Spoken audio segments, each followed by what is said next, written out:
There are moments in a chef's life that redefine everything they thought they knew about food. Chef Raphael has eaten in Michelin-starred restaurants on 6 continents. He has tasted truffles worth thousands per ounce. But nothing, absolutely nothing, prepared him for a humble pot of Filipino adobo. It began with a phone call. Chef Raphael's longtime producer, James Calloway, had spent 3 weeks in Manila filming street food segments for an upcoming travel series. He called Chef Raphael at midnight, London time, voice cracking with an urgency that was completely out of character. "Raphael," he whispered, "you need to come here immediately." Chef Raphael does not drop his schedule for anyone. He runs multiple restaurants, manages television productions, and oversees a global culinary empire. But there was something raw in James's voice, something that bypassed professional courtesy entirely. Chef Raphael booked a flight to Manila the following morning, without asking a single question. The taxi wound through the backstreets of Paco, Manila, deep into a neighborhood that no tourist guide had ever bothered to document. The streets narrowed into cayley so tight the mirrors nearly scraped the concrete walls. Chef Raphael pressed his face to the glass, watching children chase each other between hanging laundry and old men playing chess outside sari-sari stores. The car stopped in front of a concrete house with a rusted gate and a single mango tree growing sideways from a cracked wall. There was no sign, no logo, no indication that anything remarkable happened inside. Just the sound of a wooden spoon tapping against the side of a blackened clay pot, steady as a heartbeat. A woman named Lola Caring stood at the stove. She was 83 years old, barely 5 feet tall, with silver hair pinned beneath a faded cloth and hands that moved with the quiet authority of someone who had been cooking longer than most people have been alive. She did not look up when Chef Raphael walked in. James pulled Chef Raphael aside and explained in a low voice. Lola Caring had been making the same adobo recipe for 61 years, unchanged since her mother taught it to her in the mountains of Batangas. Generations of her family had gathered around this dish through births, deaths, harvests, and typhoons. It was not just food. It was memory made edible. Chef Raphael stood at the kitchen threshold, arms folded, studying the scene with the clinical eye of a trained chef. The kitchen was small, the equipment modest. A clay pot sat over a gas flame turned so low it barely whispered. The smell hit him next: sharp vinegar, warm garlic, bay leaf, black pepper, layered and ancient and overwhelmingly alive. Lola Caring finally acknowledged him with a single glance over her shoulder. She said something in Tagalog, and her granddaughter Rosa translated with a small smile. She says you have the face of someone who thinks he already knows everything. The film crew went absolutely silent. Chef Raphael blinked. Then slowly he laughed, a genuine laugh, unscripted and unguarded. Rosa explained the foundation of the dish with the ease of someone who had absorbed the knowledge through osmosis rather than instruction.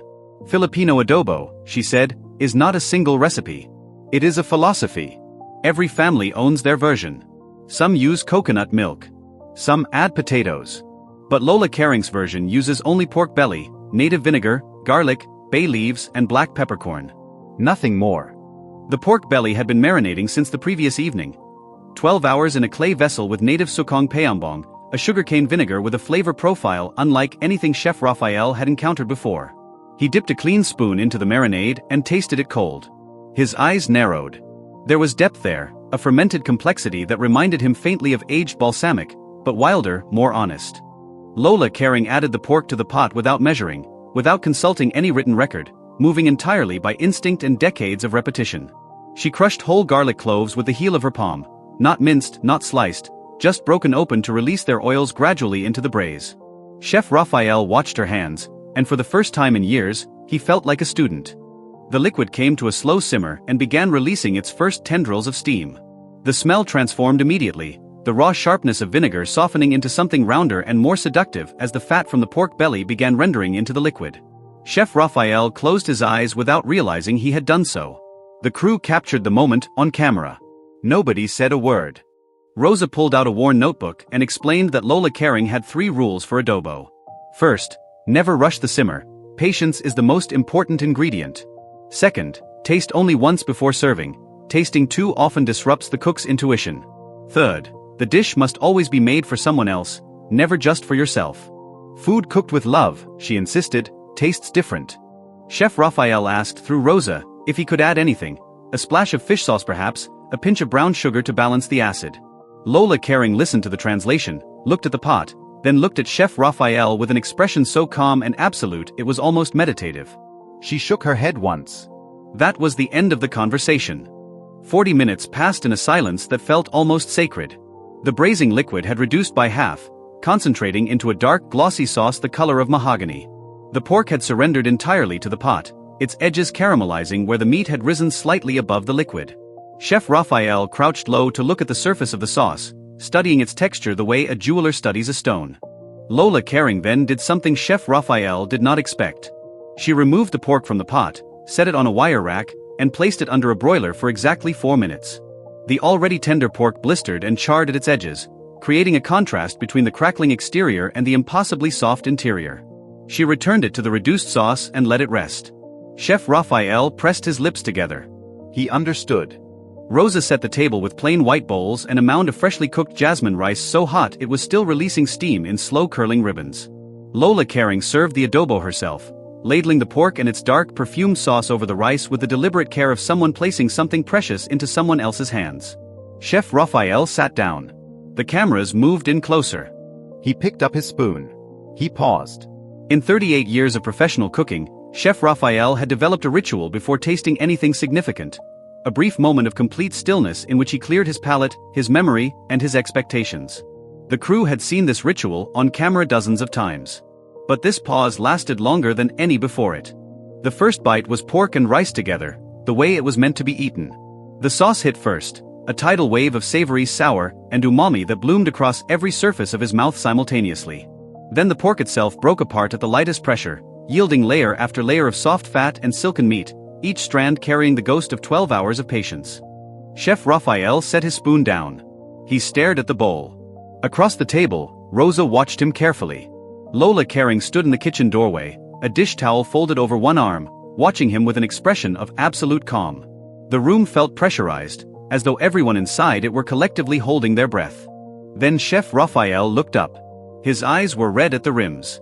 His first words were barely audible. The boom microphone had to be reviewed in post-production at maximum amplification to capture them clearly. Chef Raphael, the man who had reduced contestants to tears on national television, who had stared down 3-star chefs across Europe without flinching, looked at Lola Caring and said quietly, "My mother would have loved this." The room exhaled. Rosa covered her mouth with her hand. One of the camera operators stepped back to steady himself against the wall. Lola Caring uncrossed her arms, walked slowly to the table, and sat down across from Chef Raphael. She said something in Tagalog so soft that even Rosa had to lean in. She translated, "Then she is here. She sat down when you did." Chef Raphael did not speak for nearly a minute. He took another bite, slower this time, more deliberate, as though trying to memorize the experience at a cellular level. The acid in the sauce had a brightness that cut cleanly through the richness of the pork fat. The garlic had dissolved into the sauce almost entirely, present everywhere but visible nowhere.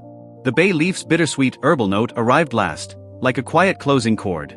He finally composed himself enough to speak on camera. "What this woman has done," he said, his voice still carrying a roughness he could not entirely control, "is achieve something that escapes 90% of trained chefs. She has made a dish that is technically simple and emotionally complex. The technique is invisible.